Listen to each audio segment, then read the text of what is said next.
ನಾವು ಫಸ್ಟ್ ಇಯರಿಂದನ ಪ್ರಯತ್ನ ಮಾಡ್ತಾ ಇದ್ವಿ ಡಿ ಸಿ ಆಫೀಸ್ ಆಗ್ಬೇಕಂತ. ಅದು ಈ ಸಾರಿ 3 ಪಾರ್ಟಲ್ಲಿ 1 ಪಾರ್ಟ್ ಮಾತ್ರ ಕೊಟ್ಟಿದ್ದಾರೆ. ಸೊ ಅದು ಮುಗಿಲಿಕ್ಕೆ 2ರಿಂದ 3 ವರ್ಷ ಬೇಕ್ರಿ. ಸೊ ಮೇಲು ಸೇತುವೆ ಕೂಡ ಮಿನಿಮಮ್ 2 ಇಯರ್ಸ್ ಅದು ಬೇಕು. ಈ ಮಳೆಗಾಲ ನಂತರ ಕೆಲಸ ಪ್ರಾರಂಭ ಆದ್ರೂ ಕೂಡ 2 ವರ್ಷ ಬೇಕ್ರಿ ಕನಿಷ್ಠ. ಸೊ ಪ್ಲಾನ್ ಇದೆ. ಈಗಾಗಲೇ ಸ್ಮಾರ್ಟ್ ಸಿಟಿ ಕೆಲವು ಈಗಾಗಲೇ 1 by 1 ಮುಗ್ತಾ ಇದ್ದಾರೆ ಸ್ಮಾರ್ಟ್ ಸಿಟಿದವ್ರಿಗೆ. ಸೊ ಈಗ ಮೇಜರ್ ಇರೋದ್ರೆ 2 ಡಿ ಸಿ ಆಫೀಸ್ ಪ್ಲಸ್ ಕನಬರ್ಗಿದ್ ಇನ್ನೂ ಟೆಂಡರ್ ಆಗ್ತಾನೆ. ನಾಲ್ಕನೇ ಸಾರಿ ಕೂಡ ಮತ್ತೆ ರೀಕಾಲ್ ಆಗ್ತಾ ಇದೆ ಮೋಸ್ಟ್ಲಿ ಇರೋದು 4 times. ಮುಂದೆ ಹೋಗ್ತಾನೆ ಇದೆ ಅದು ಬಂದ್ರೆ ಡೆವಲಪ್ ಆಗ್ತಿರೋದು. ಜಿಲ್ಲಾಧಿಕಾರಿ ಕಚೇರಿ ಅದೇ ಸ್ಥಳದಲ್ಲಿ ಅಲ್ಲಿ ಅದೇ ಅದರಲ್ಲಿ ಅದೇನು ಸಬ್ ರಿಜಿಸ್ಟರ್ ಆಫೀಸ್ ಇದೆಯಲ್ಲ, ಪೊಲೀಸ್ CND ಯಾವುದು ಆಫೀಸ್ ಇದೆಯಲ್ಲ, ಅಲ್ಲಿ ಫಸ್ಟ್ ಪೇಜ್ ಅಲ್ಲಿ ಮಾಡ್ತಾ ಇದ್ದೀವಿ.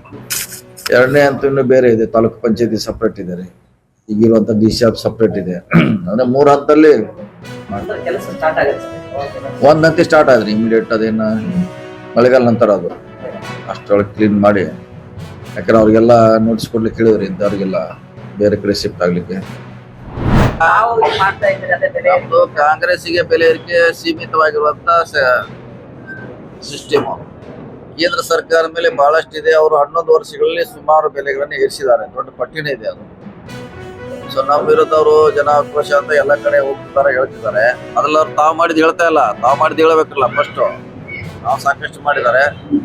ಸೊ ಅದನ್ನು ಮುಚ್ಚಲಿಕ್ಕೆ, ನಮ್ಮ ಸಮಸ್ಯೆಗಳನ್ನು ಮುಚ್ಚಲಿಕ್ಕೆ ನಮ್ಮ ಮೇಲೆ ಅಂತ ಒಂದು ಬಿಜೆಪಿಯಿಂದ ಒಂದು ಯಾತ್ರೆ ಮಾಡ್ತಿದ್ದಾರೆ. ಪ್ರೊಟೆಸ್ಟ್ 2 ಡೇಟ್ ಇಟ್ಕೋತಿದ್ವಿ, 27 ಅಥವಾ 28. ಸೊ ಅದನ್ನು AICC ಯಾವ್ದು ಡೇಟ್ ಕೊಡ್ತಾರೆ 2ರಲ್ಲಿ ಒಂದು ಮಾಡ್ಲಿಕ್ಕೆ ಪ್ರಯತ್ನ ಮಾಡ್ತೀವಿ. ಇದೇ ತಿಂಗಳು ಬರ್ತಾರೆ. ನಮ್ಮ ಜನರಲ್ ಸೆಕ್ರೆಟರಿ ಅವರು ಬರ್ತಾರೆ, ಸುರ್ಜೇವಾಲ ಅವರು, KC ವೇಣುಗೋಪಾಲ್ ಬರ್ತಾರೆ. ಇನ್ನು ಅನೇಕ ನಾಯಕರು ಕೂಡ ಕಾಂಗ್ರೆಸ್ ಬರ್ತಾರೆ. ಇಲ್ಲ ಒಂದೇ ಬೆಳಗಾವಿಯಲ್ಲಿ ಒಂದೇ ಮೀಟಿಂಗ್ ಮಾಡ್ತೀವಿ.